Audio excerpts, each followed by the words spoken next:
let's see if this is working. Looks like it is. Happy Wednesday, people.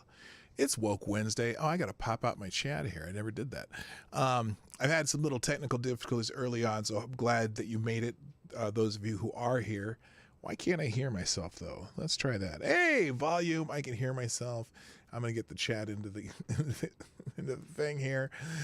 And, you know, it's just one of those mornings. Come on. Why isn't this working?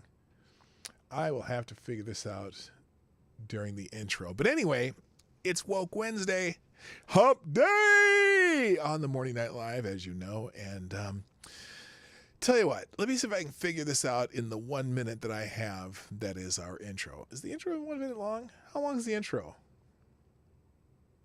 You don't know? About just under a minute? Okay, well, let's try it. I'm going to try it. You're probably wondering who I'm talking to. That's my alter ego over there, myself. So anyway, I'll see you right after the intro. Well, hopefully I'll have things fixed by then. Ladies and gentlemen, coming to you live from the Lucky Dog studio in a hidden location somewhere in the upper Midwest of the United States of America, it's a brother making his own way, but with all the wrong opinions. Welcome to the Morning Night Live with your host, yours truly, Dawg Knight.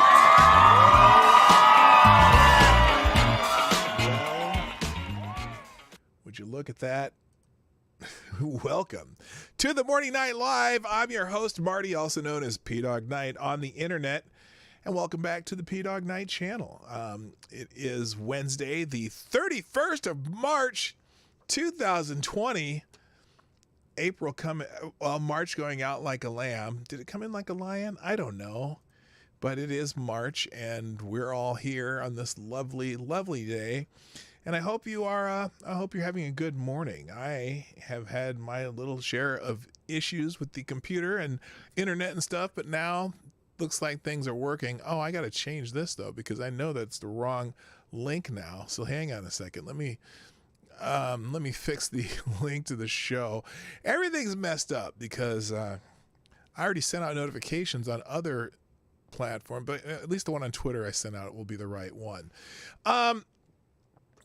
So the first thing I wanted to talk about today was a question that one of the people I follow, Jeff Charles, who writes for Red State, and one of the more conscious black conservatives. I mean, I don't like to call myself a black conservative. I am absolutely unapologetically black.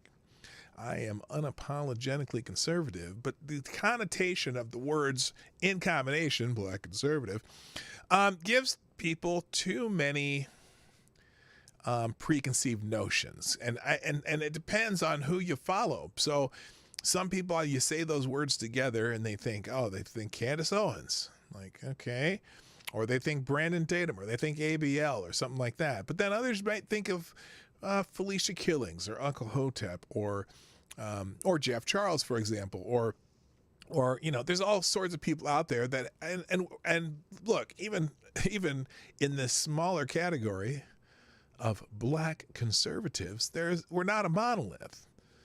We have different opinions. We don't all agree on everything, and so there's that whole thing where you just don't want to be pigeonholed by, or just even be same as if someone calls you a conservative. Okay, there's all kinds of different conservatives that have different opinions and different styles and different. If someone has a certain opinion that, a conservative is Ben Shapiro, well, that gives you a certain idea of what they're talking about, versus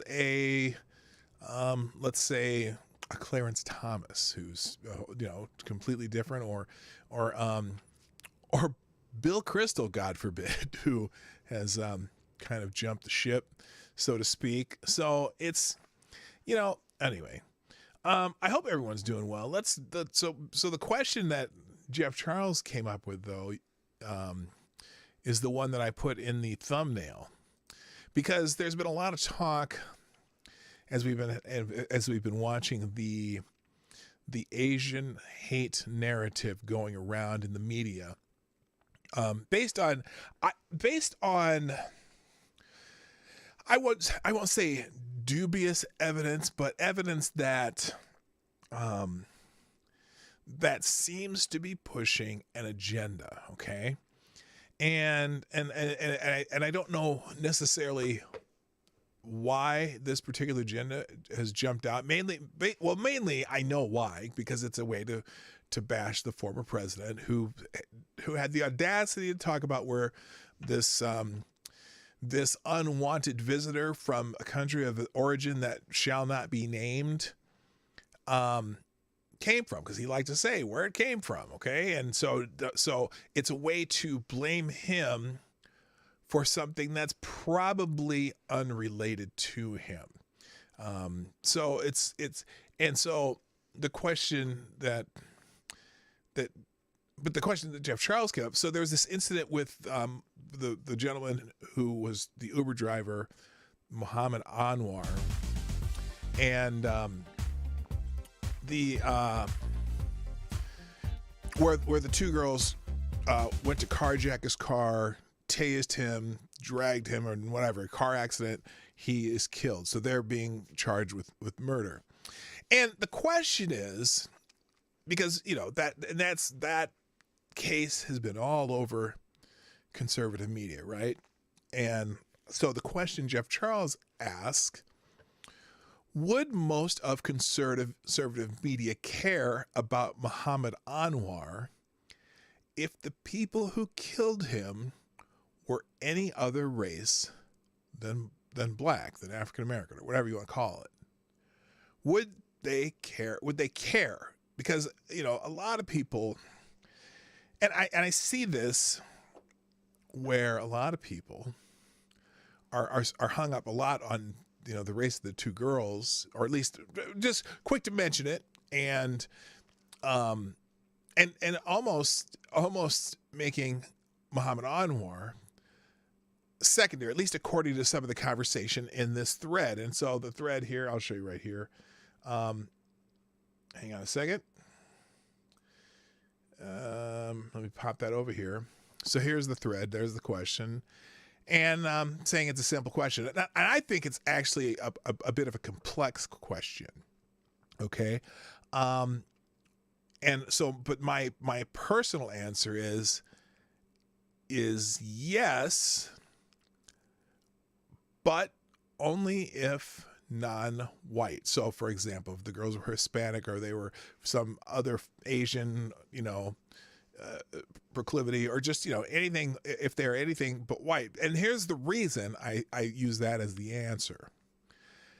Because if these people were two white males, we would be hearing about it ad nauseum, constantly, because again, it would be a media example that fits their narrative of anti-Asian or even anti-Muslim hate. You notice how they didn't really make, the media at least, they kind of covered it, although CNN, talked about how the carjacking caused an accident where the man died. Well, yeah, because they were carjacking his car. They were stealing his car. But I think the media would be making nothing but hay about it. We would know all about Anwar's family and his poor kids and everything that's, about him.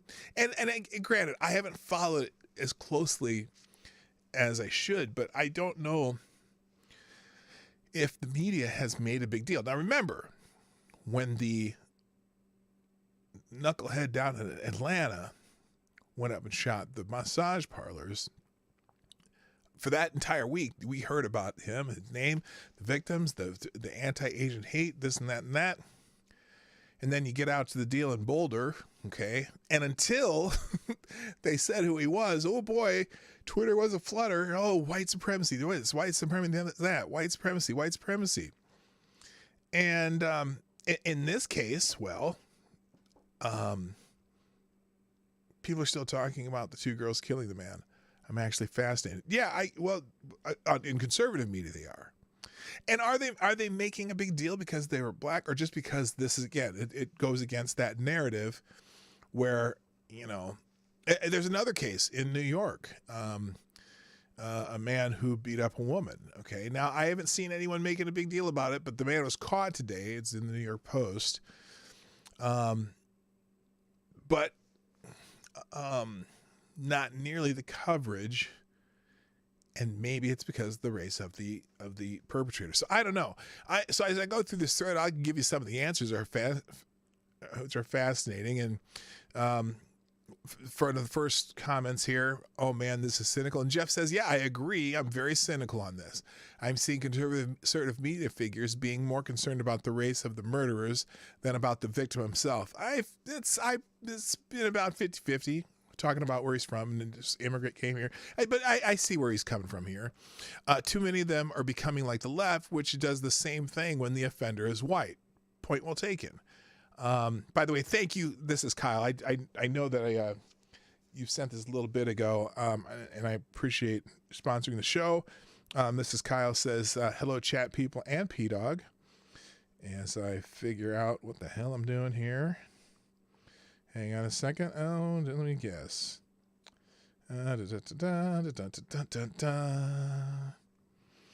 And Kyle, you are the new Streamlabs Superstar Donor of the Day. Thank you very much for sponsoring the show. I appreciate that. So as I go through this thread, and there's a lot of people I follow in this thread too. Olivia Rondo, judging from the post from pundits pointing out, look at these black girls. She says no. But here's the thing. I think the reason that is being highlighted is because we've been bombarded for the last few weeks or several weeks with the Stop Asian Hate hashtag. And so I'm wondering how much of that is because of that. You know, someone here says, hell no, but he still deserves a voice. These girls must pay for their crime. The only reason certain conservatives care is that they were black, and it can drive a narrative for them. Well, is it driving a narrative, or is it driving an anti-narrative? You know, complaint because because obviously the white supremacy theme has been out there, and in particular with the Stop Asian Hate combined with that.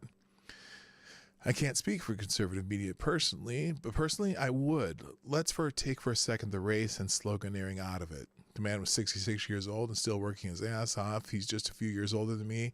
This really resonated. Wouldn't it be cool if race was never mentioned in news stories? Wouldn't it be cool if race was never mentioned at all? Wouldn't it be cool if we considered all fellow humans as our family and stopped talking about this crap? But heaven and hell will feature all races. And here's kind of my thought on this. I honestly don't care. Someone says, I honestly don't care what color they were. It was the absolute void of having a soul that shook me. Particularly when they come out of the accident and the one girl is more worried about her cell phone than the guy that's laying in the street dying, you know? There's a reason other than the murder for almost every murder we read about. Over 100 mass murders in America this year. We've heard about 2 nationwide. Why those 2? Everyone pushing a narrative. Yeah, that's pretty much what it is. It's everyone wants to push a narrative. And is this being focused on by conservative media because it's narrative breaking, so to speak, or at least the narrative that the media wants to put out there. And here's the thing too, and I said this, early in the week when they were talking about, because like some of these things, so they make a big deal of that. Like for example, in New York, crimes against Asian Americans are up, and they say hate crimes up 800%. Well, yeah, because it went from 3 to 20, 30 or something like that, 3 to 25, something like that. So in the bigger scheme of things, the crimes against Asian people are pretty minimal. And as that crime increase, due to just the fact that crime is up everywhere since we have kind of a period of time where we're not prosecuting crimes, where the police are backing off because we've had protests for, almost a year about police brutality and they've backed off. And a lot of times, especially new Asian immigrants are living in areas where there are, super less desirable areas that have more crime. Or they run businesses in crime because they open a shop or a convenience store or something. I don't know. Or this Uber driver was just delivering a Uber Eats in Washington, D.C. And crime in Washington, D.C. is through the roof. Now, what's crazy to me is the age of these girls. They're not even old enough to drive. And they're carjacking a car? They're trying to steal someone's car, 13 and 15 years old? You don't even drive. You've never had a driver's license. You've never been through, probably even the older one hasn't been through driver's ed yet.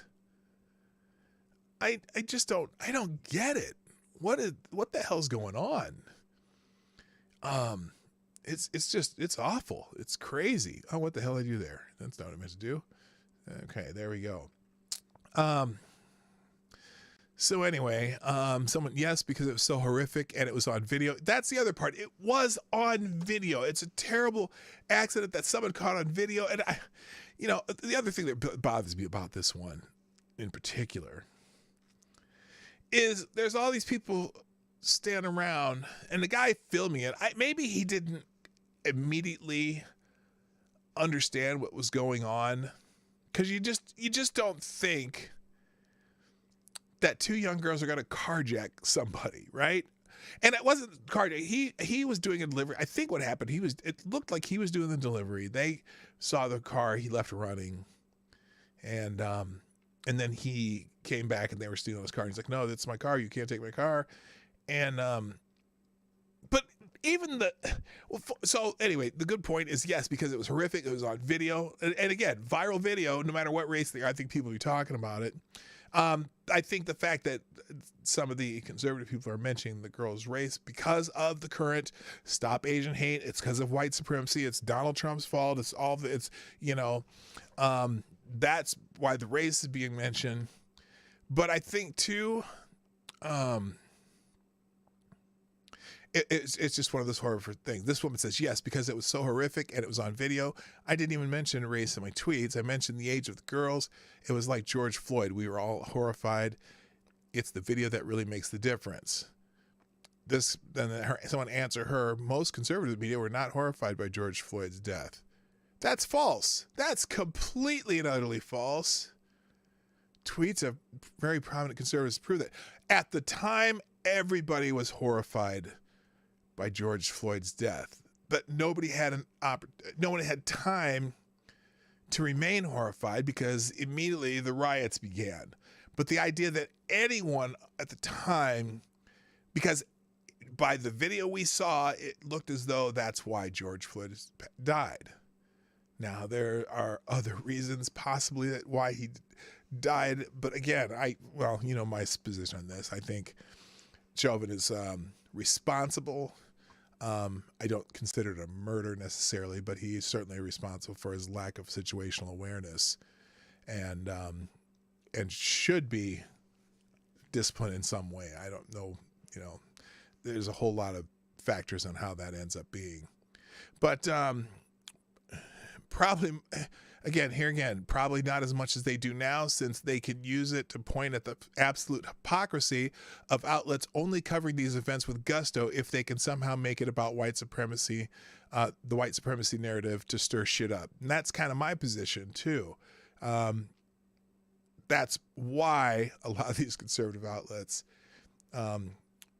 if they're mentioning the race of the girls at all, that is why, to me, in my mind, because of the constant narrative from the media right now. And so, and the idea that a lot of these crimes are happening by other people of color, one of my least favorite phrases on the planet, but anyway, All right. So anyway, that was my first thought of the day. But now let's do the thing that I like to do a little bit earlier in the show. A whole bunch of people here. So let's go through a quick rundown of who's here and say good morning. First of all, coming back, I don't know who's here first before, but thank you, Jonathan Peterson. You ended up getting first in the chat when I finally got a stream that worked. So you get the bell, and thank you for being here. Also, good morning to Select Boy.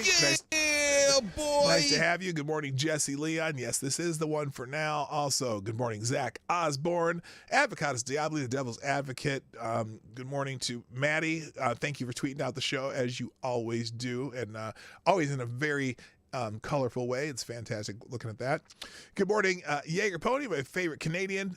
Doodle, oh, do, ooh, ooh, ooh, ooh,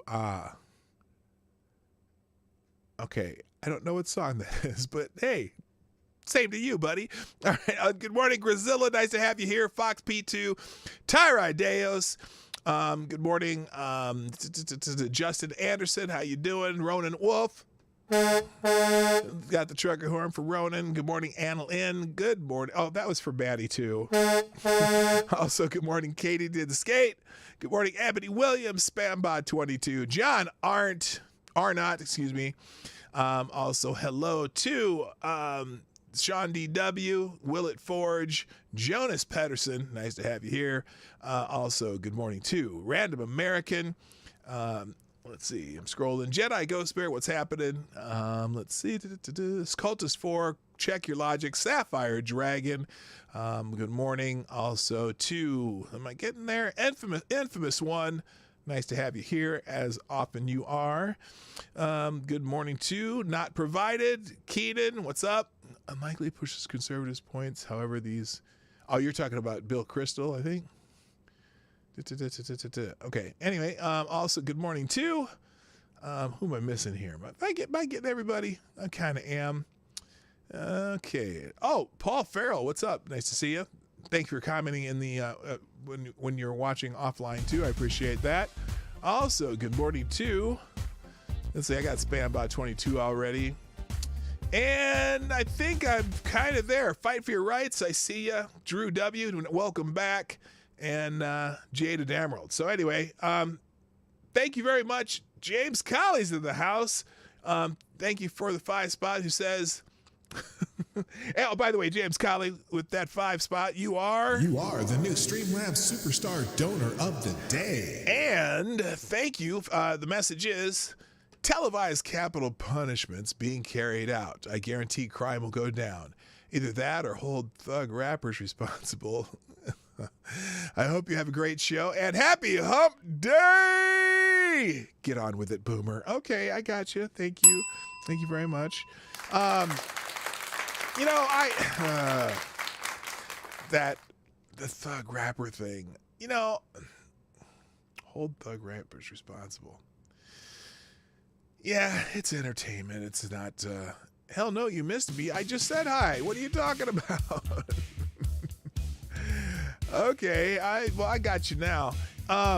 Love that sound. Oh, the ooh ah thing. Thank you, Jaeger Pony. Oh, I was singing along with the pre-show music. Oh, I got you. Yeah, I'm gonna be changing that soon. But I'm glad you enjoyed the pre-show music. I have the elevator music when the cap screen's on, whatever that's called, and then I have the smooth. Someone said it was smooth jazz. That's not what it is. It's there's another name for it, but I can't remember. Something. What is it? I don't know. Electro something. Anyway, Crystal is one of the best examples of a neocon. Maybe Kissinger edges him out. Oh, I see. We're talking about Bill Kristol. We're still talking about Bill Kristol. I mentioned him a long time ago. Yeah, he's turned into a real jackass, though. Anyway, all right, let's get into a couple news items, and then we're going to get into Woke Wednesday. So when I told you the man seems to not be wanting to go away, well, gang, I was not kidding, because the former president of the United Bossa Nova, that's the Muzak version on the the cap screen. Donald John Trump. Hello, Special K on acid. What's happening? Acid jazz. Oh, that's just a little self-serving now, isn't it? All right. Donald Trump has launched the official website of the 45th president. He's back. Apparently, President Donald Trump has returned to the internet via his newest website for supporters. The website is fresh, so there's not much content. It promises readers to preserve Trump's legacy. It says on the splash page, the office of Donald J. Trump is committed to preserving the magnificent legacy of the Trump administration, while at the same time advancing the America First agenda. Through civic engagement and public activism, the office of Donald J. Trump will strive to inform, educate, and inspire Americans from all walks of life as we seek to build a truly great American future. Through this office, President Trump will remain a tireless champion for the hardworking men and women of our great country and for the right to live in safety, dignity, prosperity, and peace. Well, that is quite the message from the former president. The About feature has a lengthy report of Trump's presidency and his accomplishments, including how he handled the COVID-19 pandemic. So you know there's going to be haters on that part. Hello, Mr. Yes. The website allows supporters to share their thoughts with Trump and First Lady Melania. You can also invite the couple to an event or request they send you a personalized greeting, or you can have your wedding reception at Mar-a-Lago. Trump might crash your reception like he did this past weekend. Trump has not been on the internet since social media platforms suspended him after the January 6th Capitol Hill riot. Trump established the office of the former president in Palm Beach County, Florida in January after he left office. The office stated it would manage Trump's correspondence, public statements, appearances, and official activities in advance to advance the interests of the United States. It also said it would carry out the agenda of the Trump administration through advocacy, organizing, and public events. Now, so I find it,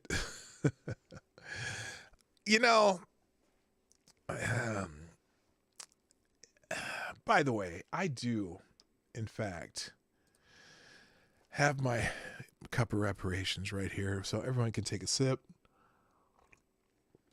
I don't know if there's anything more Donald Trump than putting up this website. Now, there has been in the past a sort of unwritten protocol that former presidents kind of stay out of the fray after they leave office, at least during the time that their immediate predecessor is in office, and general, and even in general, completely, right? And yes, Ebony, Trump is still banned on Twitter. Now I need, okay, let's do it over and under here in the chat. Let's do it over and under on this particular website of the former president of the United States. What is the over and under that this website is the, I wouldn't say victim, but is the subject of a DNS attack? Like the site goes down because it gets hackers. What's the over and under? We'll do it in months. So first month, second month, third month, 40th month. Pick a number of months before this website is attacked and hacked. Good morning, atheist icon. And then I'll give you my opinion, but just put a number of months in the chat, how long it'll be before this site is attacked. Also, ego stroking, yes, but I don't really care. I don't really care either. I mean, I'm not really interested in it, but it'll be interesting to hear. There will be news that comes from this website. I can almost guarantee you. And also, I'm gonna say that I'm just imagining the trolling by the left in the what do they call it? Because apparently you can put comments in the website.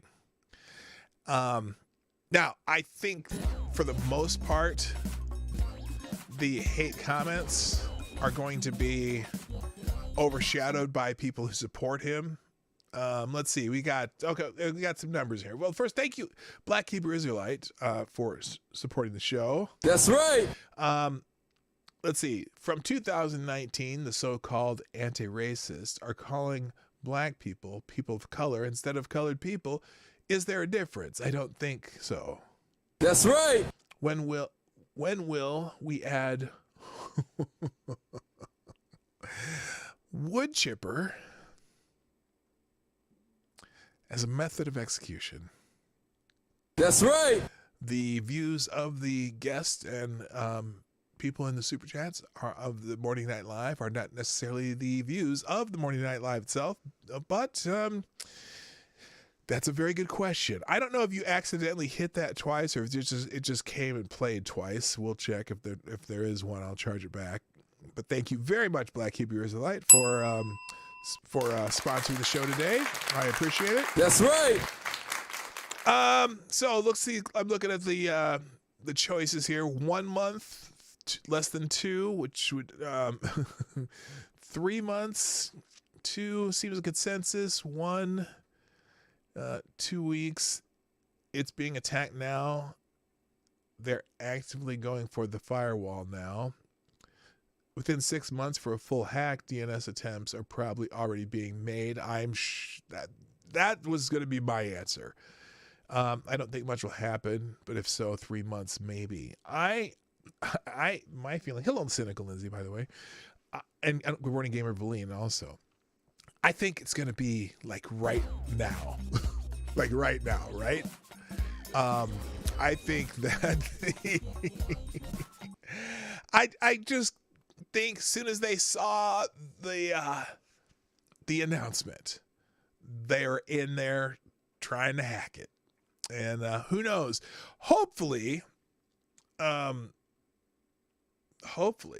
president, or former president, I should say, although he always has the title President Trump, hopefully, I mean, at least for his sake, that they've made some serious security efforts, knowing that people are going to hack the shit out of this website. It's inevitable. And so hopefully they have some great security. Thank you, Ebony Williams, for sponsoring the show with a 5 spot. And what is that? That's just like a hello with a unusual. That's an unusual. I don't know what that is, but it looks like a pet fish on the floor. Like, it doesn't look like a fish that she dropped the fish bowl and it's just laying there in a puddle on the floor. I don't know what that is, but anyway, thank you so much for sponsoring the show. Hello, Reese. How are you? Wait, what guy? What guy are you talking about here? Who the F is this guy? Are you talking about me? Yeah, it's me. There was a young guy that got killed by a wood chipper in my area. It was supposedly his first week on the job. It gave his boss an immediate heart attack. Terrible way to go. Ugh, brutal. Are you talking about Jeff? Are you talking about the Jeff on my on the title of the show? Oh, you'll have to go back and listen. Jeff's a good guy. I think it's a good question. It's probably a lemon and a lime. Oh, okay. Okay, lemon and a lime. They're both lemons. Okay. And one's a lemon that hasn't grown yet. Okay. I gotcha. I wasn't sure. All right. Anyway, all right. Let's go. Let's keep going. So anyway, the President Trump has a website now. In other news, apparently, we were talking the other day about the House Democrats attempting to steal that House seat in Iowa where the person won by 6 votes. The Republican won by 6 votes, and the Democrats were trying to turn that over. Well, apparently there are some Democrats who are defecting from that idea. Thank goodness. I think that's a terrible thing that they were trying to do, and whatever. Brutus Lupus Rex, what's happening? Brutus is back. Nice to see you. So anyway, another Democrat defects from Pelosi's partisan push to overturn the House election. Representative Matt Cartwright, Democrat of Pennsylvania, is the 9th Democrat to defect from Pelosi's partisan effort to use the Committee on House Administration to overturn Iowa's 2nd Congressional District's election, unseating Representative Marionette Miller Meeks, Republican from Iowa, and seating Democrat Rita Hart. In an interview with CNN, Cartwright said, "The burden of proof on this matter lies within Ms. Hart, and her evidence would need to clear a very high bar to warrant action from the House. Otherwise, election decisions made at the state and local level should be respected." Well, good for him, a principled person. House Democrats have publicly come out against the Pelosi and Hart plan, including Representative Dean Phillips from Minnesota, Alyssa Slotkin from Michigan, Chris Pappas from New Hampshire, Susan Wild from Pennsylvania, Lou Correa from California, Representative Josh Gadamer from New Jersey, David Price from North Carolina, and David Kildee from Michigan, as well as 2 moderate anonymous Democrats. Defecting Democrats are also joined by Iowa Republicans and editorial boards from across the country who oppose Rita Hart and Pelosi's partisan efforts to overturn a state-certified election in the House instead of in the Iowa courts. Representative Tom Emmer, the chair of the National Republican Congressional Committee, recently told SiriusXM's Breitbart News Sunday host Matthew Boyle, quote, "Nancy Pelosi and a radical left socialist Democrat majority are literally trying to subvert democracy and overturn certified election results, and they are going to deny any Iowa voter. Frankly, they're going to disenfranchise Iowa voters who have already decided this thing." Yeah, not a good idea. I got to tell you, not a good idea. Here's the thing. That just opens the floodgate. And granted, that there are plenty of people out there. Oh, well, Trump tried to overturn the election. There was almost an insurrection. But, I'm whatever. Gunfox is here. Gunfox61, how you doing? And thank you. American Company, a repeat sponsor of the Morning Night Live. American Company says, aka Gunfox61, says, "Marty, so is this try number 5 Boomer Vision brought to you by the American Company? Use the code BOOMER for 50% off through Friday." Yeah, I gotcha. It's not me. It has something to do with my Streamlabs. Here's what I did to fix it, and I think it's still working, obviously. The problem is when I was running both, I was running this out on a multi-streaming on Trovo and DLive, and for some reason my upload speed dropped from 50, which I usually get around 40 to 50 upload speed, down to 1.3. And I don't know if that had to do with me multi-streaming, because I haven't had any problem all this week, or at least yesterday, the last couple days. And but boy, it was something terrible this morning. So who knows? It may be an issue with my internet, because every once in a while my Streamlabs OBS it does that, kind of refreshes on its own, and all of a sudden the chat shows up in the studio box and all that, which means it completely refreshed or whatever. But anyway, and let's see, is anyone else here? Anna Lynn, how you doing? I see you're here. I think I already said hi to everybody. By the way, the Morning Night Live is brought to you by you, the viewers of the Morning Night Live. If you like what we're doing during the show, hit the like button. There's 60 people here already, and 22 likes. That's okay. Do that whenever you can. And then also you can, if you'd be so kind, share the show out either on social media, or you can just hit the arrow down there and you can choose your social media. I'm on several platforms as at PDawgKnight. I'm also on several other video and streaming platforms as PDawgKnight, so you can find me on those. And then also, if you want to be a sponsor of the show, you can do that through YouTube SuperChats at the bottom, and or through Streamlabs, which is in the description down below, and it pops up in the chat every once in a while. That link helps you keep you from giving your money to Susan, and more of it goes to yours truly. Anyway, all right. Let's keep going here.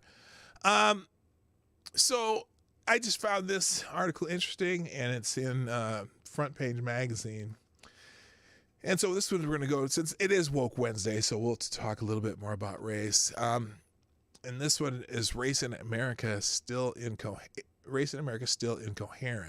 How does the left's nonstop racialist demagoguery help ordinary black people? Now, this is someone named Bruce Thornton. I'm not sure who that is. He's a Shulman Journalism Fellow at the David Horowitz Freedom Center.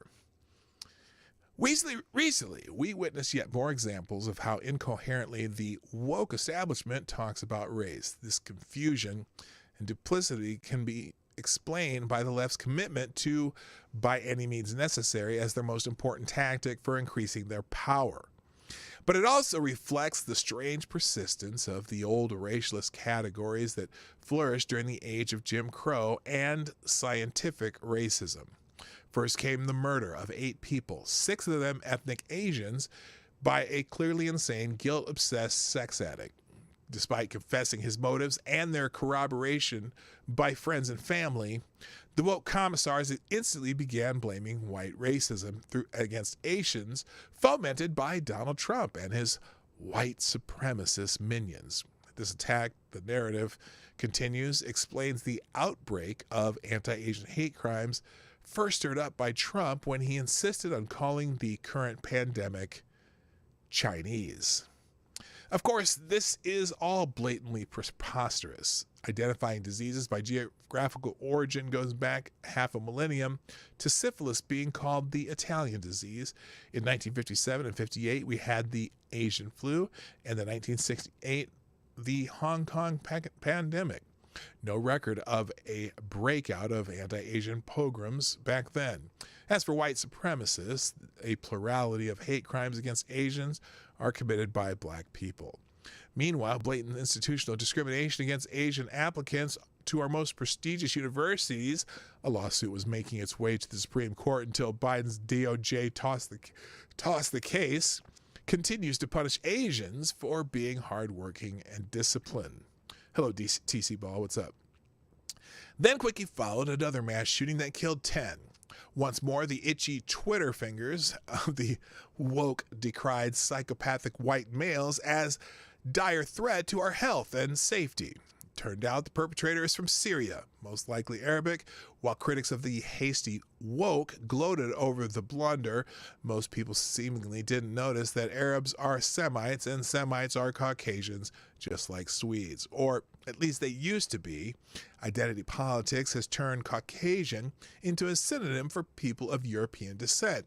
As Muslims, alleged victims of white Western imperialism, Arabs are now people of color. This is where the incoherence becomes obvious. Those old racial categories were always useless other than for legitimizing the reduction of people to vast, simplistic categories based on physical traits like color of skin, the texture of hair, the shape of the nose or eyes. In other words, they are truly racist concepts that in their heyday invidiously defined the world's people and put them into hierarchical ranks. The pre-modern meaning of race, something like a people defined by language, customs, and culture, is better at accurately capturing the astonishing diversity of human beings. Take Africa, a continent we usually reduce to melanin quantities. Yet there are 3,000 tribes in Africa and 2,000 language. Black is pretty much the least interesting thing you can say about Africans if you're really interested in actual human diversity. White is equally banal, encompassing thousands of languages and ethnicities with profound differences among them. These days, that extensive diversity can be seen in our DNA, which is a record of our ancestors' migration and interbreeding. When I got my ancestral DNA analyzed, I discovered I shared 20% of my genes with people living in Western Turkey. That's because my maternal grandmother came from an Albanian village in southern Italy. These had been settled by Albanian refugees and migrants in the 14th and 15th centuries, and over the years developed a dialect of Italian influenced by Albanian. The noun Italian, let alone white, does not capture this ethnic diversity. This extensive, complex diversity is typical, particularly for the Mediterranean, the original melting pot. We are all mongrels when it comes to our physical identity, but our true identity comes from our minds, our relationships, and our characters. And from our cultures, which are more important than race in making us who we are. How you live and what you believe are what matter. But today's self-proclaimed defenders of racial justice focus on superficial appearances as relentlessly as the old Jim Crow racists did with their one-drop rule in octoroons. They had to, for race-based slavery, had to believe that any member of the higher race is superior to every member of the inferior one. That's how slavery could be justified. To admit even one exception is as much a repudiation of slavery as William Faulkner chronicled as a mixed-race child. That's why a mixed-race child was always categorized as black, though these days often not always by themselves. A white woman could have a black child, but a black woman couldn't have a white child. This irrational asymmetry persists today. It is testimony to how stubborn these old racist habits are that mixed-race children default to black when identifying their ethnicity. Indeed, these days, white people try to pass for black, not black for white. How does that show white privilege? Real quick, thank you, James Colley, by the way. Now, James Colley. You are the new Streamlabs Superstar Donor of the Day. Who says, JCL has started our newest innovation, tech services for boomers. The way it works, we send middle school students that have to be JCL certified out to fix boomer technology issues. Our hours of operation, 4 p.m. to 9:30 p.m. Monday through Friday, and 9 a.m. to 10 p.m. Summer coming soon.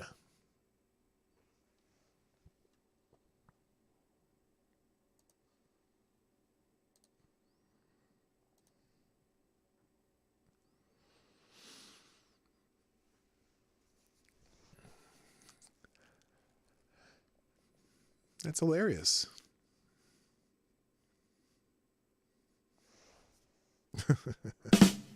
All right. Thank you, James Colley. I appreciate you sponsoring the show. Smart ass. Okay. The more serious fallout from this racialist obsession is the way it obscures... Oh, hang on.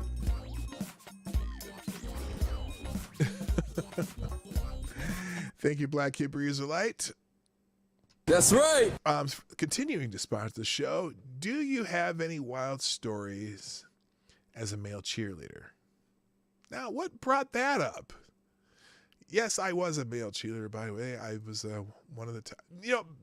Well, I'll tell a story about that another time. Don't let me forget. I not any like super wild stories, but just cool things cool opportunities I had. Because of that, I'll just put it that way. I'm not going to get into my wildest stories. Anyway, the more serious fallout from this racialist obsession is the way it obscures all the other ways people are diverse.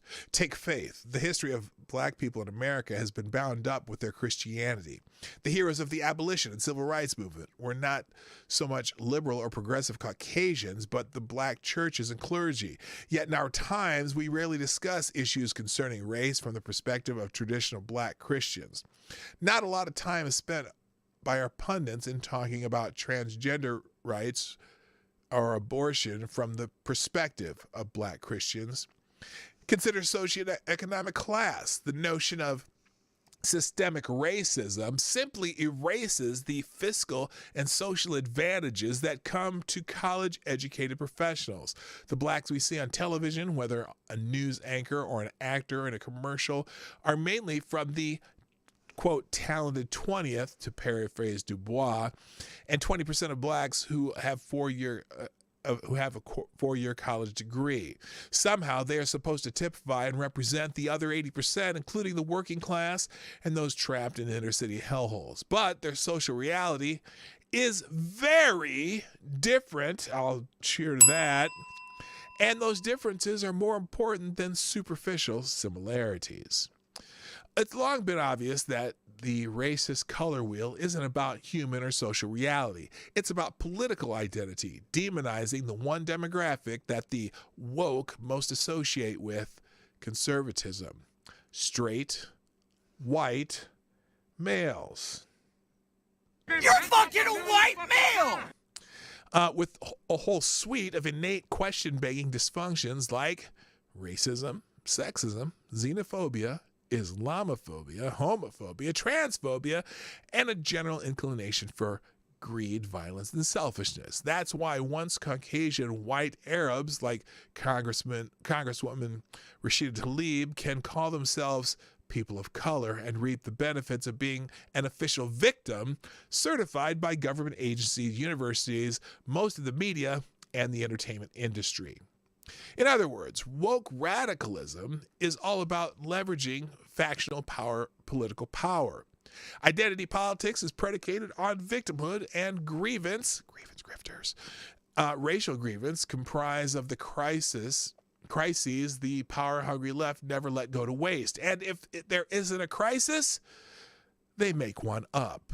To these peddlers of impossible utopias, there can never be real improvement until the political ideology of progressive prevails, which means further transforming the government from its constitutional structure of divided powers and ordered liberty to a centralized redistributist technocracy that threatens our unalienable rights and political freedom. Now, I have a small problem with that paragraph, and it's minor.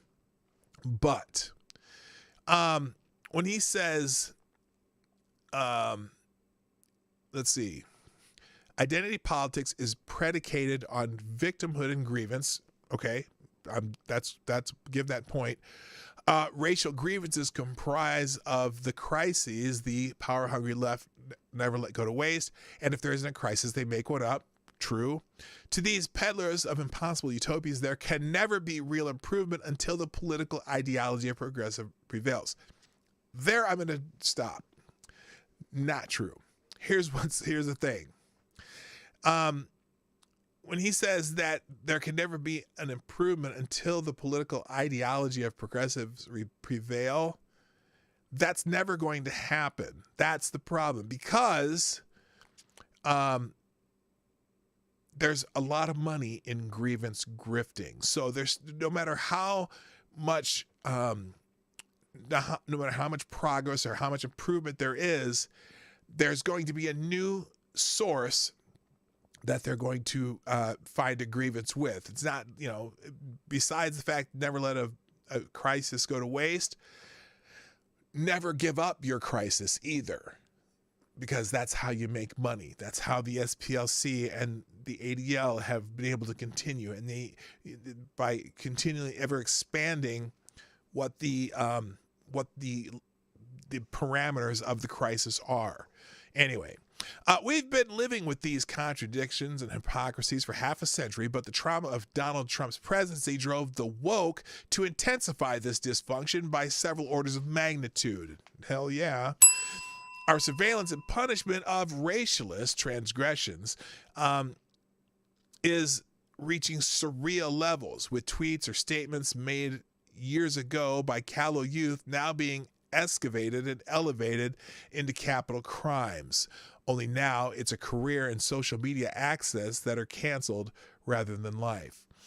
The real question, however, for these social justice warriors, presumably angry over racism, is how does this endless, nonstop cancel purge help those black people who aren't part of the talented 20th improve their and their families' lives? How does burning down black small businesses, defunding black police officers, opening the border to illegal workers and welfare dependents, keeping at-risk black children out of school, slamming the door on charter schools for black students, stalling the economy with more intrusive regulations and more deficit spending, and continuing to ignore the epidemic of black-on-black crime help ordinary black people? Not only does it not help, it hurts grievously. Over the last 4 years, we saw record-breaking economic improvement for Black lives and with unprecedented levels of wages and employment. And just as we are poised to recover from the wounds of the grossly negligent pandemic lockdowns, the woke Democrats are rushing to bring back the old tax and spend playbook and racialist demagoguery that will threaten that recovery and damage more of those Black lives that are supposed to matter. No good can come from telling any people, white or Black, that they are programmed to fail and need special treatment or rigged rules. Dependence is a dangerous drug, for as the African proverb has it, the hand that gives is always above the hand that takes. If you sincerely care about all people succeeding, then just get out of their way. All right. So that's that one. I didn't put it back on the screen, but I find great camaraderie with the ideas that this person has presented. And there you go. They are forcing assimilation. It doesn't just make people feel like they're doing something, and doing something is better than doing nothing. It's totally self-serving. Well, yeah. And, look, if you can make somebody a victim and you're the solution to their victimhood, or you can create a problem, and if you can be the solution of the problem because someone's going to, miraculously fix your problem, that gives them power over you rather than empowering people to fix their own problems and just getting out of the way. So, anyway, I just really liked that essay. That's why I wanted to read the whole thing today. Let's talk a little about fascism.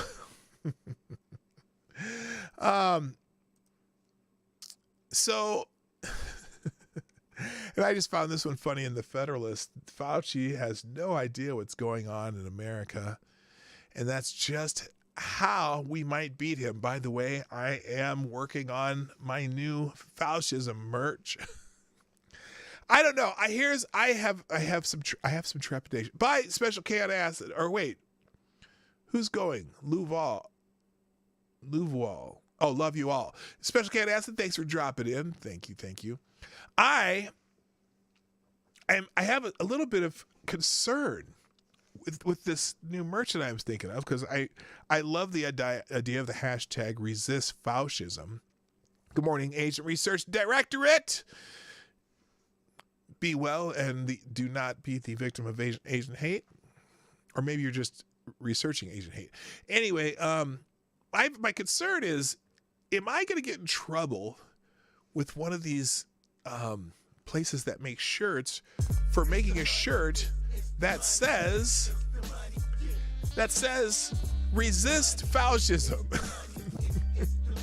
And it's funny because I was looking online because I was trying to see if anyone ever used that phrase before. No one's ever used that phrase. Whoever came up with that word, I love it. And I'm going to make merch with it on there. And there's an organization called Resist Fascism that I can kind of play off those words. But I just think it's hilarious. Resist Fascism. I think that's a perfect piece of merch that I need to come up with. Thank you, Drew, with the 333 on Streamlabs. Thank you for sponsoring the show. 80% of blacks want more cops, 70% want voter ID, but they vote for the party telling blacks to sit down and shut up because white Democrats know what's best for them.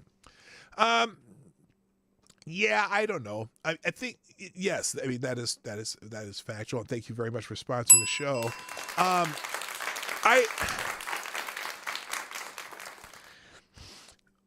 For the most part,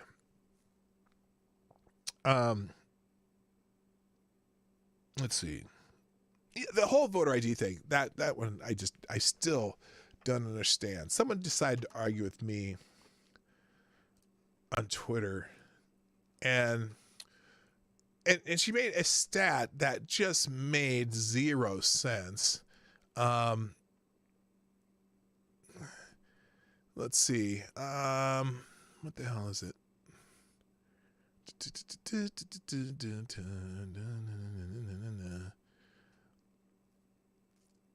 Let me see if I can find it here.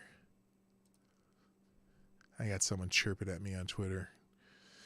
And I'm gonna pass the debate right now.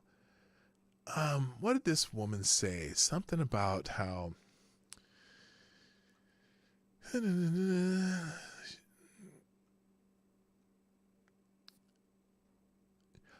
oh, okay. Here's what she said. If 3.2 million Americans don't have picture ID. Oh no, that's what her thing. She said over 3.2 million Americans don't possess a government issue picture ID.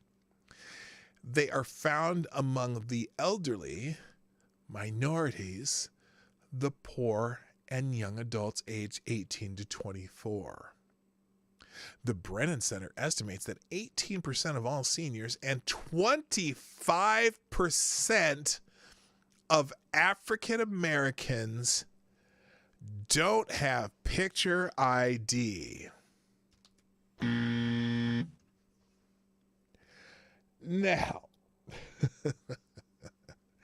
she said 3.2 million. Now, I'm wondering where she gets these numbers from. 3.2 million Americans. Okay, there are roughly between 40 and 48 million African Americans in the United States. So if only 3.2 million Americans don't have government issued ID, well, that's less than 10% of African Americans. But she is saying that 25% of African Americans don't have ID. Again, 18% of seniors don't have ID. How did they function in life? And this was in a discussion about the vaccine passports, right?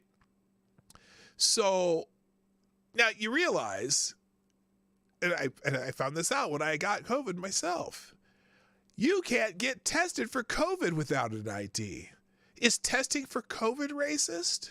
You can't get a vaccination without an ID. Can you get a vaccination? Can you get a vaccination? Is getting a vaccination racist?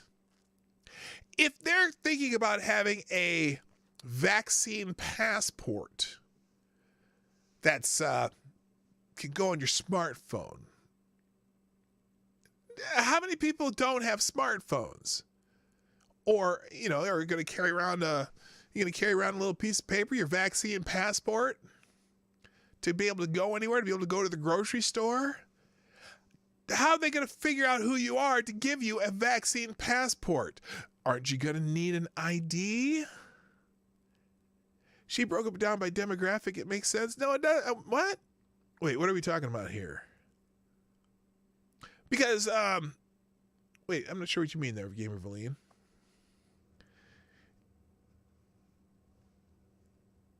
No, she wasn't breaking it down. No, she wasn't breaking it down by demographic. Not the people who don't have IDs. She said 18% of all seniors and 25% of African Americans don't have picture ID. She wasn't breaking it down by the number of the 3.2 million. But then she said 3.2 million total do not have possess a government issue ID, which is less than it's just under 1% of the total population of the United States. But if you tried to extrapolate that to, she said, of all seniors, okay, so 65 and over, I wonder, that doesn't even add up numerically or mathematically. Makes no sense. How do you get a phone, bank account, or job without ID? I'll wait. Or how do you get anything? You can't buy a booze. Can't rent a movie. Can't get government benefits without an ID. You have to have an ID. You can't do anything without. There's so many things you need an ID for, and we're one of the very few countries that does not require an ID to vote. So it's just fascinating. But anyway, back to Dr. Falsey here. Fauci has no idea what's going on in America, and that's how we might beat him outside of our most liberal strongholds, and even inside some of them. Americans are sick and tired of unending lockdowns. Well, some are, and some are totally support. It's funny. As I watch people talk about this on Twitter, there are people who are so convinced that the lockdowns have helped everywhere they've had them, and then they, say, "Oh, Florida fudged their numbers." Well, okay, you're saying that Florida did. How about Texas? Oh, of course they did. All the places where that they haven't had lockdowns, where the results have been basically the same or better than some of the places where the most stringent lockdowns have been, and yet they. And then they say, "Oh no, the lockdowns help, the masks help, everything." The data, the evidence doesn't support it, but they keep telling you that. Anyway, Old Town Virginia bustled with activities this past sunny Friday afternoon across the river from the nation's capital. Shoppers strolled by shop windows, dogs and baby carriages filled the streets. Unmasked restaurant patrons soaked in the people watching and the beverages, and young women posed for photos in front of a handsome fire engine red doors. Aside from a majority of the strollers wearing masks, the scene greatly resembled a spring day in 2019. Across the Woodrow Wilson Bridge and just up the BW Parkway Saturday, Baltimore Fells Point teemed with young and old alike. Just about 35 miles north of D.C., lines formed outside. Customers filled the bar stools and live music filled the rooms, while maybe half of those enjoying the warm sun and cool breeze even bothered with masks. Both Old Town and Baltimore are controlled by left-wing Democrats. For much of the past year, business owners in these cities have struggled and gone out of business under constantly shifting edicts, regulations, and timelines, some of which continue to this day. But by and large, this weekend, gone were the Zoom happy hours and actual normalcy was in the air. Excuse me. Back in nearby Washington, while warm days see more and more residents venturing into the sunshine, the overwhelming feeling remains deeply oppressive. A short walk shows young couples more than 100 feet away from anyone holding hands, but still wearing one, sometimes two masks. Little children on playgrounds are fitted by their parents with child-sized face coverings. Flabby, mentally unhinged loners shriek at strangers walking outdoors without the proper face gear. Hi, Jen. I see you there. And also warning, why are you so angry? It's amazing no one started marketing canine masks for the thousands of dogs out and about on the Hill every sunny day. Many residents would hurry to buy them up. It's also a wonder Dr. Anthony Fauci hasn't recommended this yet, although he did spend his Sunday morning warning Americans not to let little children play without their masks. That's little children playing outdoors, despite even President Joe Biden insisting that kids who are neither likely to contract nor transmit COVID-19 are the safest group of people in the whole world. Between glamour shoots and constant television appearances, Fauci keeps busy, but does he understand what's happening outside of Washington? Does he have any idea where Americans are on all of this? While he was quick to warn us not to watch the Super Bowl with friends and family, Florida's super spreader event never came to pass, did it? Nor, for that matter, did the explosion in cases he predicted when the Sunshine State ended lockdowns back in the fall. Nor, come to think of it, did anything come of his predictions for Texas. Undeterred, every week he hands down new proclamations covering everything from where students can sit to how kids can play, while his colleagues over at the Center for Disease Control abandoned even a semblance of science on Monday, resorting instead to literal tears and a feeling, which he said, feeling I have of impending doom. We watched that video yesterday. The same feeling they had for Texas and Florida, no doubt. Those who've traveled across the country these past few months, worked every day for at least most of this lockdown. Hello.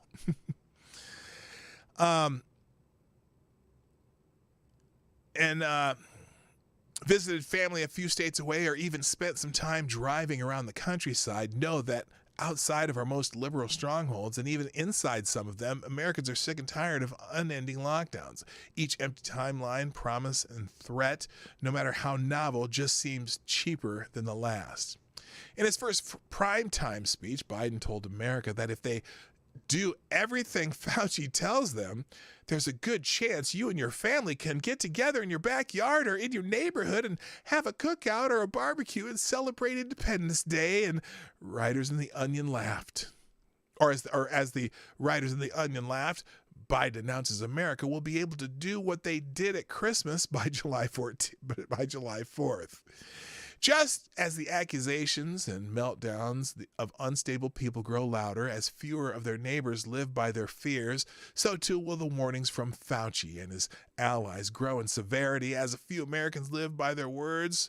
People don't like losing power, but while a number of us have already surrendered so much for a whisper of safety, most Americans don't like giving up our power either. As a good number of our fellow citizens have demonstrated, the first thing needed to free ourselves is to simply stop listening. Now, that is not the official advice of the Morning Night Live. The words and things we read on the show sometimes fit our opinions and sometimes they don't. But I have to say,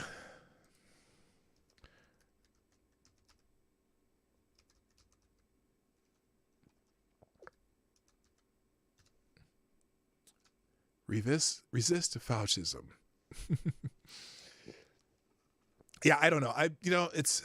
As someone who has had to work or who has worked through the entire pandemic at even more than one job, it's difficult for me. Now, look, here's the thing. I know that I have family who know people who've passed. I fortunately haven't had any family who died from this. I didn't die from it. In fact, I only think of one person that I know that died from it, but they had some other complications while they were in the hospital. And it turned out that they also had COVID. And I don't know, that they say that that's what they died from. I don't know. But I know that a lot of the things that they say have changed over and over. It's like, don't wear masks, wear masks. 6 feet, 3 feet. Now, did you hear that? You know that now they're saying, okay, well, children can be 3 feet apart instead of 6 feet. Well, that whole 6 feet thing was an arbitrary thing anyway. It came up from a science project that some girl had, that's what some scientist's daughter had. It was a school project. So there's not even really anything about the 6 feet because, 6 feet is social distancing. But you have to wear a mask too. But does the 6 feet work if you don't wear a mask? No, you got to wear a mask too. But you said before we don't have to wear a mask because people don't wear them right anyway. Well, no, you have to wear a mask. Well, does it have to be a N95 mask? Well, it used to have to be an N95 mask, but no, now it could just be any cloth or piece of cloth, and then you can do, whatever. And then now you want 2 pieces of cloth, or now you want an N95 mask and a piece of cloth, or now you want 3 pieces of cloth and a mask and 2, head wraps and a partridge in a pear tree. Just craziness, right? Good morning, Bastard Beast. Good morning, Zablé and John Connor. Anyway. So I don't know if you've heard about Shaq Daddy, the left-wing district attorney of San Francisco who likes to let people go. Nagag Mug, what's up? And Evil One, what's up? So here's this is fascinating news. Apparently CBS just did a little puff piece on Shaq Daddy, who before his election in 2019 worked as a translator for none other than Hugo Chavez. Wow. In fact, that gets a Wow. CBS parent company Viacom stock has plummeted more than 50% in the last week, perhaps due to its underwhelming quality of journalism.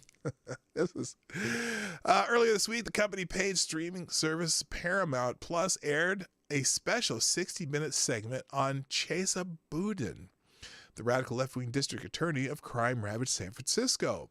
Wesley Lowery, the former Washington Post employee, best known for spending several minutes in jail after getting arrested in a McDonald's, conducted the interview for the piece. The controversial journalist was part of the team that won the Pulitzer Prize for national reporting in 2016.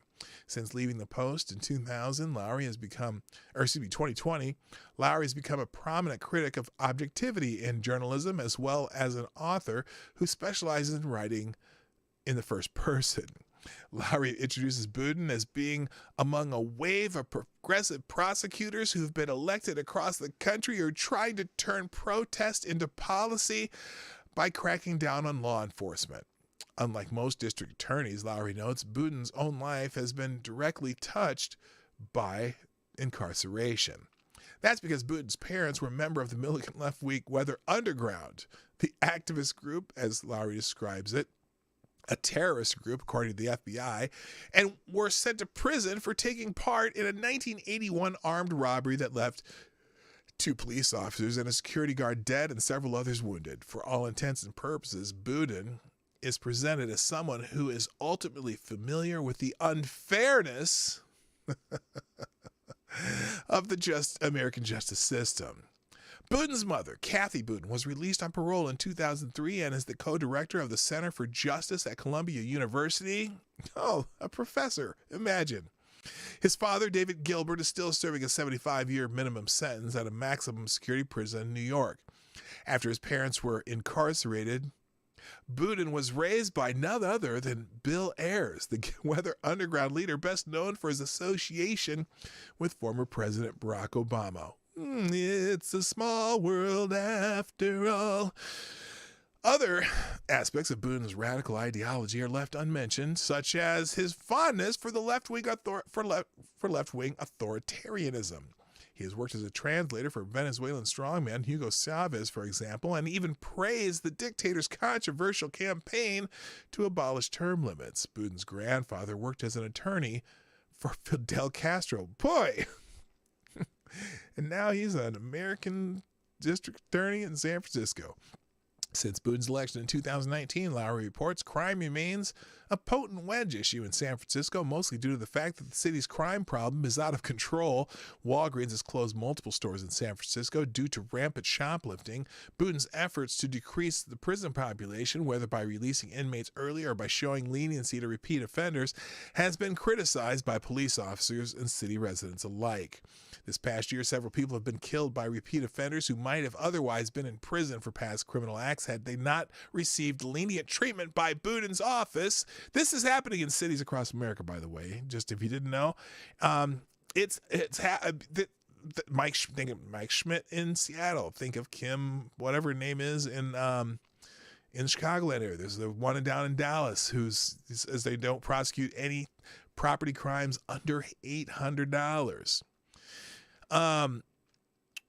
But earlier this month, the San Francisco Department of Elections approved a recall campaign against Boudin that will trigger a special election if enough signatures are collected by August.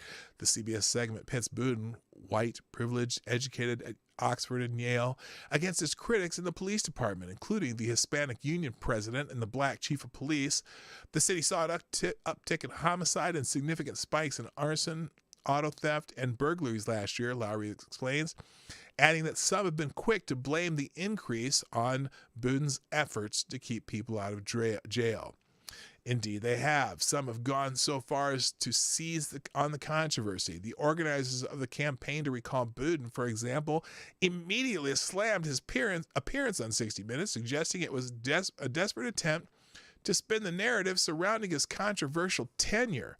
Boudin's appearance was a slap in the face to every one of San Francisco's victims of crime, the organizers said, and was clearly and solely in response to his deeply unpopular stance among our city's residents. So anyway, and that's, again, we're getting a lot of those district attorneys being elected in cities. Remember we talked about how the Open Society Foundation put in Kim, what's her name? Kim Gardner? Also, Cori Bush was one of those in St. Louis too, and now she's in Congress. So yeah, not good. All right, I am running out of time here. Let's see here.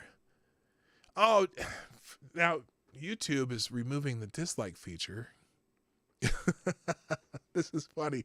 So if you ever go on the White House website and you see all the videos about the White House, They are ratioed to hell. I mean, it's like there'll be thousands and thousands of dislikes to maybe a couple hundred likes on just about every video since Biden's been in office. Well, YouTube's going to remedy that by removing the dislike feature as Biden White House content continues to see likes massively trail dislikes. The move announced via Twitter on March 30th, with YouTube explaining, in response to creator feedback around well-being and targeted dislike campaigns. Yeah, right. We're testing a few new designs that don't show the public dislike count. As a result, the only accounts publishing video will be able to see. Only the accounts publishing videos will be able to see that the dislike to like ratio.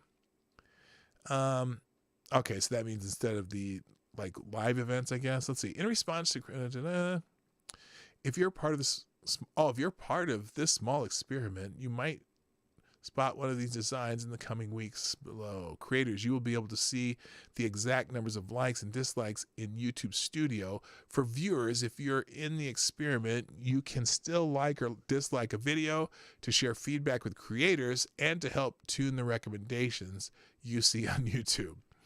So anyway, yeah, you know why they're doing that. But it's a way to do things. Okay.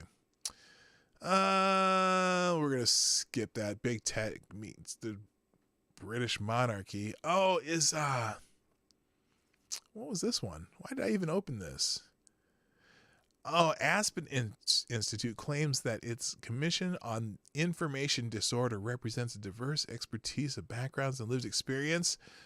To boost that diversity, which includes the spectrum of the lefty ruling class and 5 former government officials, 4 academics, 3 left-wing activists, a Googler, 1 billionaire's wife, and a former morning show host, it added a prince. Oh, this guy, yeah, Prince, is it Prince Harry?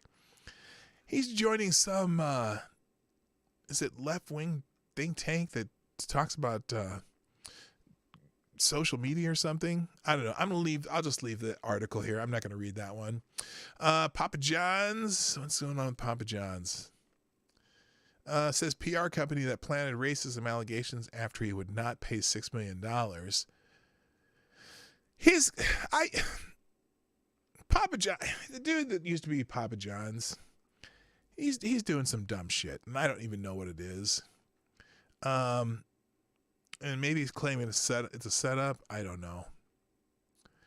Recorded calls show PR firm staffers calling Papa John's founder a sociopath, lamenting he is BFFs with Mike Pence. Oh, are they a public relations firm hired to promote Papa John? Instead, conspired to destroy its own client because the firm's woke staff did not like his political views, according to allegations in a lawsuit and newly disclosed evidence that supports the claim. The lawsuit alleges that an executive threatened to bury Papa John unless the pizza firm paid the company $6 million.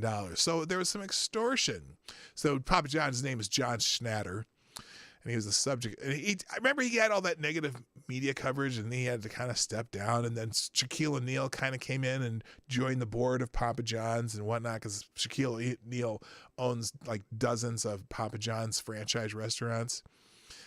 Well, apparently, oh,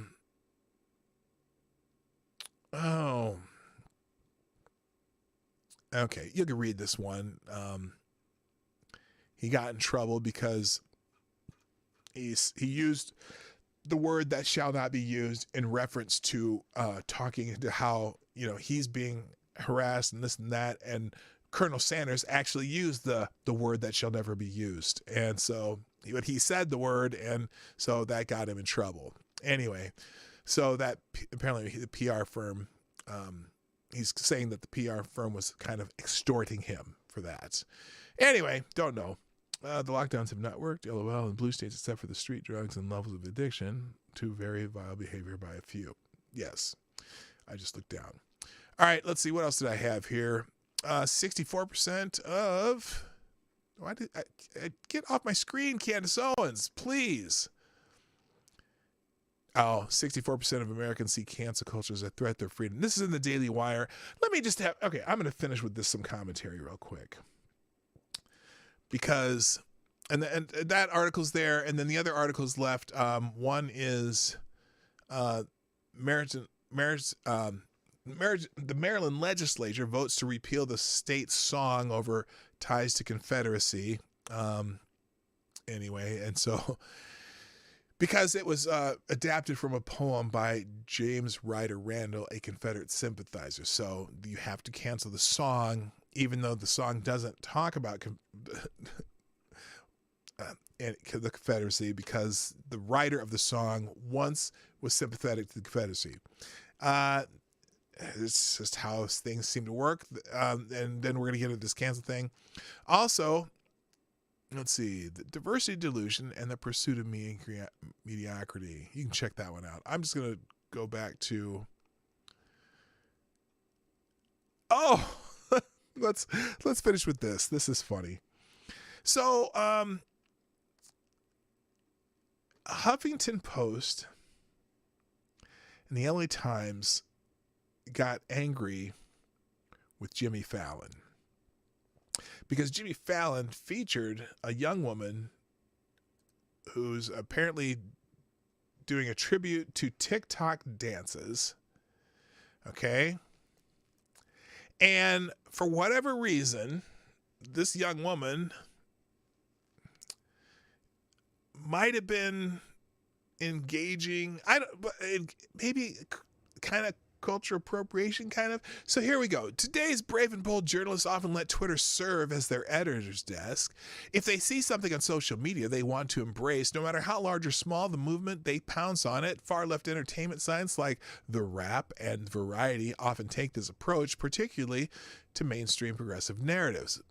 We saw that again this week with the Los Angeles Times. Jimmy Fallon's Tonight Show took a break from Trump jokes to interview Addison Rae on March 26th. She's a TikTok superstar. Never thought I'd say those words in the same phrasing. Who crossed over into mainstream fame during the pandemic.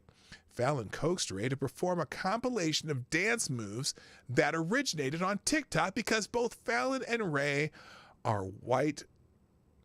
The fluffy segment quickly became problematic. The LA Times captured it with all the zeal that could be made. Would make Woodward and Bernstein blush. Here's what they said. Many of TikTok's viral dance challenges were started by black creators, but you wouldn't know that by watching Friday's episode of the Tonight Show, which saw one of the app's biggest stars, Addison Rae, perform several dances without crediting their choreographers.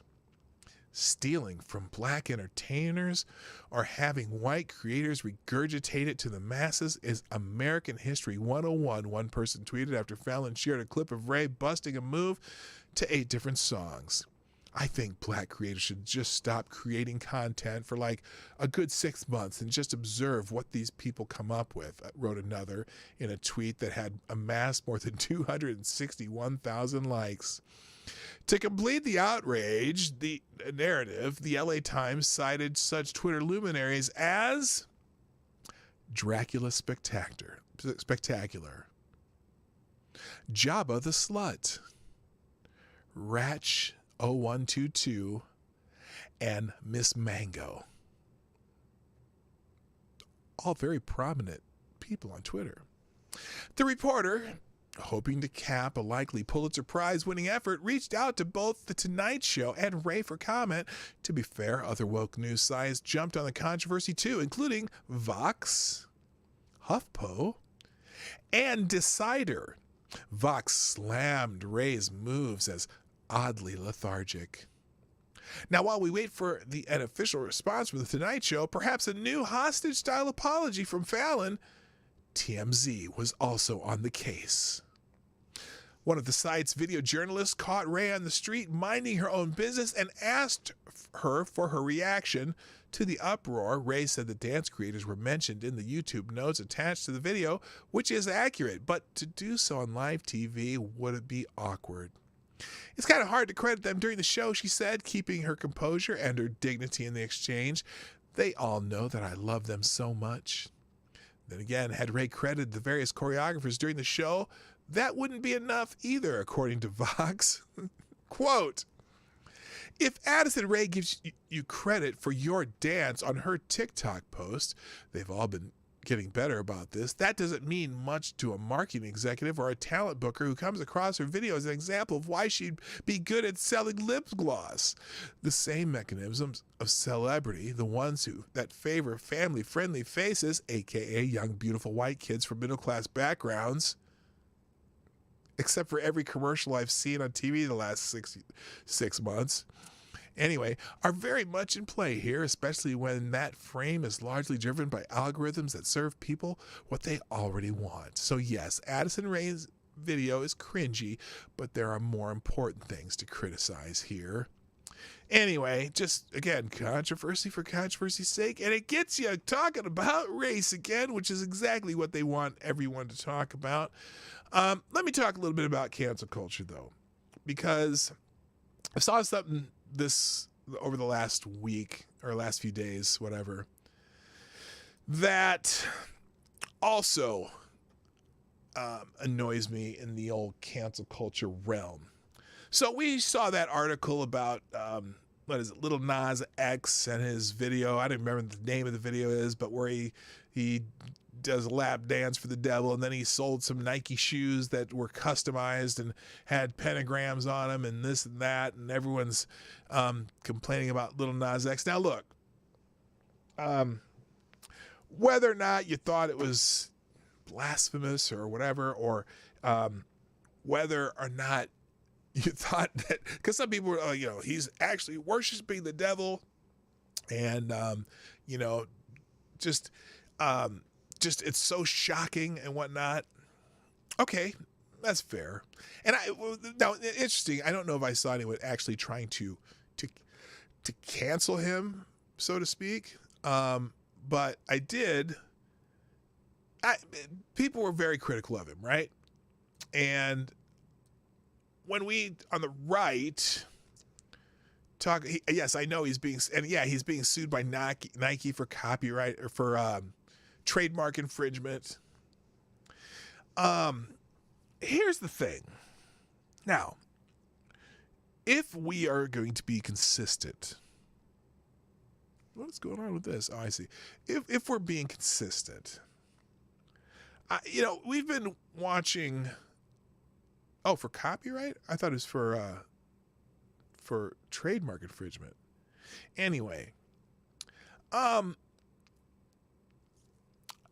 we've seen this before. If you think about it, we've seen it before. We've seen it with Alice Cooper back in the day. We've seen it with Kiss with their makeup and costumes. We've seen it with Madonna. Remember when Like a Prayer came out and everyone was all nervous about Black Jesus and whatnot? We've seen it with Lady Gaga when she's out there basically being outrageous to parallel Madonna's career, right? And I gotta think that Lil Nas X and whoever handles him as an artist, as a whatever, I think maybe, just maybe, the purpose of that whole thing was to get attention, and he got attention. And I think the song or whatever, in fact, just might be in the top 10 or maybe even a number one song, whatever. It got him all this attention. And here's my thing. I, being sort of a First Amendment absolutist, even though I probably have no interest in whatsoever. I haven't even seen the video. Everyone's talking about it, so I know what's happening in the video. He's he's up here and whatever. And he ends up thinking he's going to heaven, and they say, nope, you're going to the other place. He ended up going down to hell, and then he goes down and does lap dance for the devil, and then goes around the devil, breaks the devil's neck, and takes over, right? And then he's selling the shoes, little marketing, and honestly, as much as whether I find it distasteful or not, Marilyn Manson too, right? But obviously this was a marketing thing for him. It got him the attention he wanted. Now, and honestly, all the conservatives complaining about it, it's almost like we gave him more attention. If you don't like it, just like if someone doesn't like me, they can either sit here and argue with me in the chat, or they can just go watch something that they do like. And I kind of feel that same way about this Lil Nas X thing. I think people gave it almost too much attention. Tipper Gore BS. Yeah, it's kind of like that Tipper Gore BS, right? And if it's not your thing, go watch it. Is he doing anything illegal? Now, granted, there's the whole argument about whether or not, remember his whole shtick with Old Town Road got lots of young fans, and he can influence them and yada, yada, yada. But again, I put it along the same line as all those artists I just mentioned, the Alice Coopers of the world, or Madonna, or Kiss, or Gwar, or any of the metalcore stuff, any of that stuff. Again, it's an act, it's a marketing thing, and I'm and as far as whether or not he's, am I gonna watch it? Nah, not interested, but I don't care. And I wish people would just kind of have that, unless they're forcing it on somebody that, some little kids. I definitely, most people should have the sense not to play it for their little kids or whatever. But I just don't want to give them, I don't want to be that same cancel culture that they are. You know what I'm saying? And anyway, I do agree parents need to be parents. As far as that goes, parents be parents. You should know what kind of things your kids are doing for entertainment anyway. And on that note, first of all, thank you, Gamer Valine, for sponsoring the show through YouTube Super Chat. Says the people upset with this didn't say a word when Game of Thrones stuff was in Hot Topic and other stores that market to middle school and high school. Yeah, I mean, there's a whole lot of crazy stuff in Game of Thrones, and I know lots of conservatives who love Game of Thrones. There's some pretty sketchy stuff in there too. But I enjoy the series, and sometimes I'd be like, damn, what are they doing? But anyway, thank you, Gamer Valine. That's it for today, gang. Real quick, before you do anything, hit the like button if you haven't done so already. And thank you for those who've already shared the show out. I didn't get a look through the notifications as much. Let's see. Thank you, Becca Fairley. Thank you, Cynical Lindsay. Let's see. Thank Willett Forge, Bitch the Ripper, Maddie, and Somnambule Nation. So I hope everyone has a great day, and thank you for doing that, and thank you for those the sponsors today. Let's see. This is Kyle, James Colley, Jaeger Pony, Black Keeper Israelite, Ebony Williams, American Company. I see you, Gun Fox. And Drew and Gamer Valine, thank you for sponsoring the show monetarily. We're here Monday through Friday, 10 o'clock Eastern, 9 o'clock Central, 1500 GMT. I am going to work on a video this afternoon. I'm going to do an afternoon stream sometime this week, maybe even this afternoon. And then Hopefully the new outro stuff is done. Remember, it's birthday week. Friday's the birthday show, or Friday or Monday, or both, or maybe I'll even do another one on Sunday after the Easter festivities, and I'm going to milk the whole birthday thing this week. So anyway, because my birthday's on Easter, so it didn't end up on a weekday this year, but I'm going to figure it out. I'll figure it out, but hopefully I'll have the new graphics done, and everything's going to be smooth and pristine and all that stuff. So anyway, ladies and gentlemen, it's time for me to go. My name is PDawgKnight, and I'm out of here. Bye-bye.